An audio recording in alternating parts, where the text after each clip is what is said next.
World boxing champion Ricky Hatton has questioned Manchester City owner Thaksin Shinawatre's treatment of manager Sven-Göran Eriksson. The Swede is expected to be sacked in the next few weeks after a disappointing second half of the season. And interestingly, his weekly press conference tomorrow has been cancelled. But the light welterweight king, who's a die-hard City supporter, believes Eriksson should stay. I caught up with him a little earlier. It was an unusual venue for a big fight press conference. Welcome to Ricky Hatton's favourite restaurant. But while the Hitman is a lover of Thai food, his club's Thai owner is leaving a rather unpleasant taste in the mouth. With Thaksin Shinawatre apparently ready to sack Sven-Göran Eriksson, the lifelong City fan has come out fighting. You can't be happy with what's been going on at City this week. No, it's absolutely devastating, isn't it? I mean, it wouldn't be Man City with it. It's like being on a roller coaster. It's incredible, but I mean, you had to feel really, really sorry for Sven-Göran Eriksson. Sure, the team that have decided it must have the reasons, and I suppose if they bring another manager that brings a bit of silverware to the club, I mean, they will be justified. But I mean, from my point of view, I think, well, City are normally in the bottom 8, but this year we're in the top 8, and I think a season isn't long enough. I think I feel very, very sorry for him. It's not been a good week to be a Blue. Turmoil at Eastlands, while across the city... Post goals! What about that? You pleased for United? I am pleased for him. You know, a lot of Ricky Hatton's fans are Red Devils as well, aren't they? It's not just the blue half that support me. I'm a proud Mancunian, and I always do it for Manchester, whether you're a City fan or a United fan. I mean, don't get me wrong, I'd much rather, you know, City be playing in the European Cup final, but...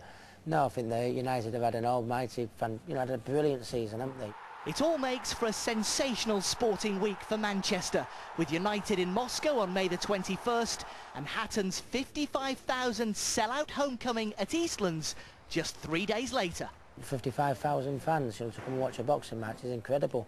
And obviously United go for the 3rd European Cup the week earlier. I mean, doesn't get better really. Manchester's really in the spotlight, and I think we'll United and myself will do them proud, do the City proud. Yeah, it will be some week, that, won't it? Finally, one piece of... Hatton says preparations for his fight against Juan Lascano could not have gone any better. Hatton will return to the ring for the first time since his defeat to Floyd Mayweather in Las Vegas, this time at the City of Manchester Stadium on May the 24th. I should have boxed Juan Lascano a few years back, but he got injured, you know, so I've done the right thing and give him another shot. After all, he has got a great record. I think he's won 46 out of 49. 2 of them defeats were to world champions.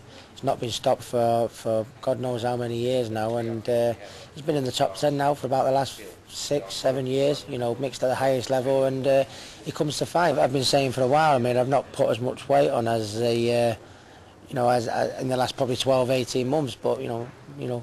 Since my girlfriend moved in, until she did move in, I was a takeaway merchant every night. I'm way ahead of schedule from as far as my speed, my timing, you know, my weight training, my diet. My weight is, I've only got about 9 pounds to go with a month to go, which is absolutely fantastic. So we're ahead of schedule. I picked up a little bit of a chest infection, so I've had to take my foot off the gas as far as my intense training goes this week. But I mean, like any fighter will tell you get little bits and sniffles and little problems that occur, but generally absolutely jumping out my skin.